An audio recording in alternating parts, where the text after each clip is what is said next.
Hi, my name's Selena Pearman.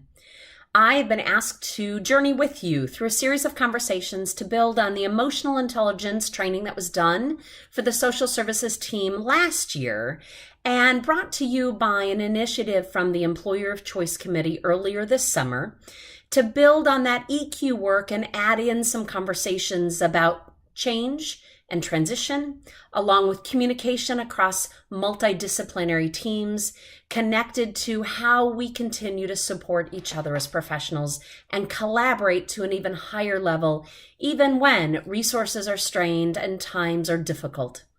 I'm credentialed as a workplace psychologist, which really means I'm here to support your work.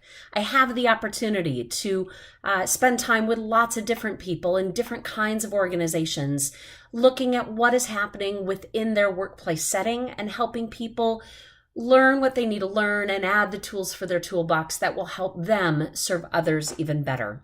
It's my pleasure to be a part of this, and while we kicked it off last Thursday, I want to take just a minute and share with you a couple of key points from that we're going to build on in the next couple of weeks that hopefully you can join us for. If you know the story from Stephen Covey in the 7 Habits of Highly Effective People, he summarized it very nicely in a story that I continue to remember as part of our work as helping professionals. There was a woodcutter cutting down a tree in the middle of a set of woods, and he's sawing and he's sawing and he's sawing. And a bystander hiker comes through and looks at the woodcutter and says, "You have been at this for hours. Why don't you take some time to sharpen your saw?" And the woodcutter looks at the hiker and simply says, "I'm too busy sawing." We know that when our saw blade is dull, if we set it down, when we pick it back up, it's not any sharper. The only way it gets sharper is if we add tools to our own toolbox that help not only take better care of ourselves, but help us reach the people we need to reach with tools that support everybody, not only on our team, but all those we serve. So I want to capture just 3 key areas that we talked about in the Thursday kickoff that we'll dig deeper into in the next couple of weeks.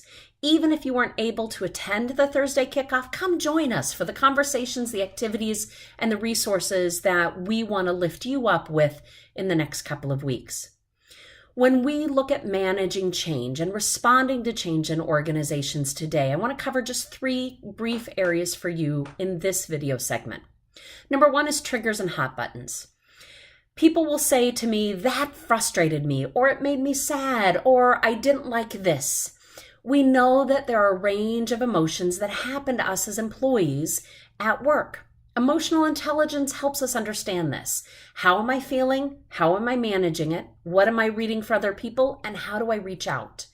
Triggers and hot buttons reminds us, what are those pet peeves? What are those things that just irritate you faster?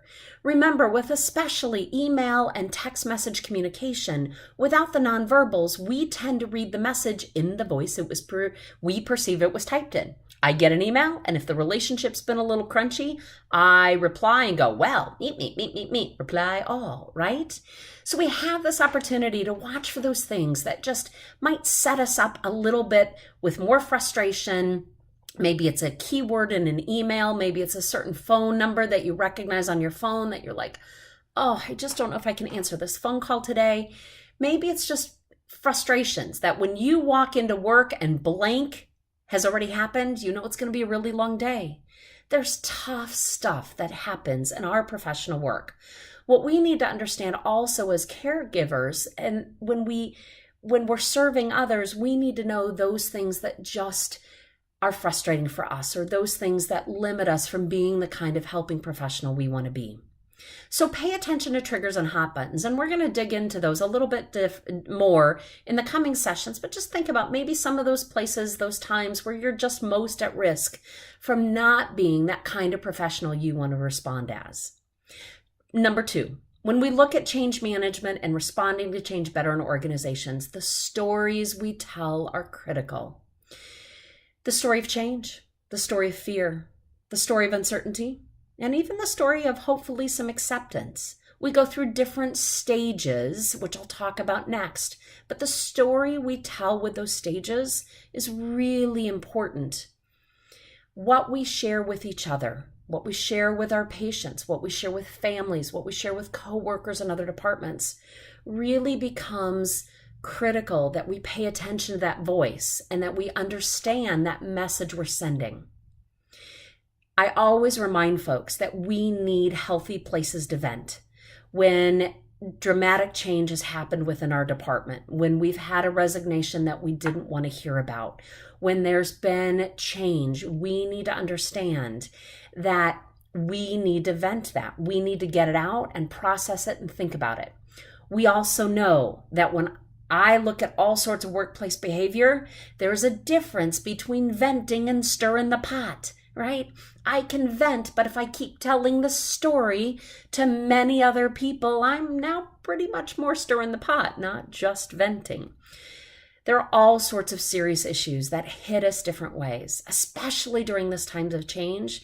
We not only need to know how to take better care of ourselves, but we need to recognize where other people are at in the process, meet them there, and bring them with us.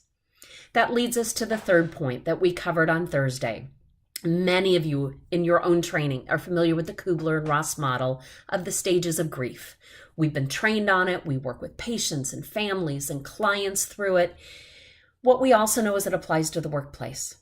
When you think about significant change at work and the grief process, we know that there's a stage of shock. We know that there's a stage of denial. That sounds to me, when I work with people in teams and workplaces, like, what? Who? What? Who? Where did this come from? Right? It's that initial stage of shock, and then it's some sort of denial. Nope, not going to happen. And even though I can say that with a sense of humor as I'm sharing that with you, we know those stages happen. Many of you have experienced them in the last couple of weeks. What we also know is the risk on the Kubler-Ross model. After shock and denial comes anger or some sort of emotional response. We've all had those moments. We've all hit angry about something. We've all hit sad on something.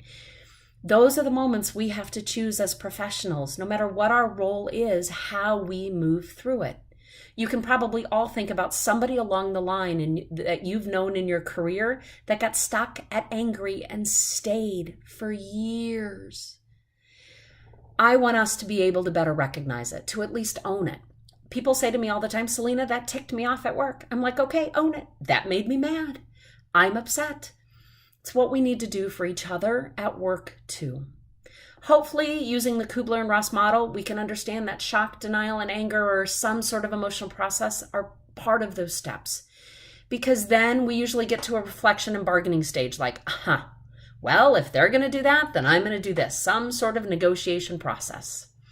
If we can manage to get through there, then we get to some sort of upward turn, some sort of recognition, and ideally, hopefully, some sort of acceptance of what is new and next.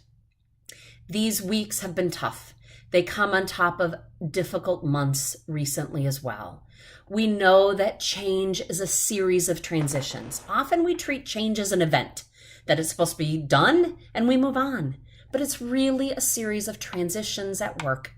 We know that there are multiple changes happening on top of multiple changes. What I want to encourage you with is that range of emotions that you're feeling, we know at work is normal.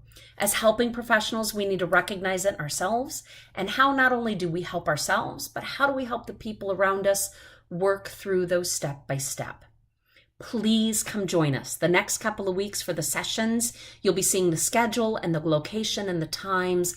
I look forward to seeing each of you and remain a resource to you during this time. If you'd like to know more about me and my practice and our team, you can find us at www.pearmangroup.com. That's P as in Paul, EERMAN group, GROUP.com.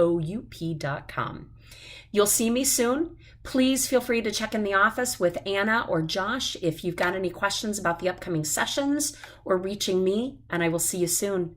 Thanks again. Take care.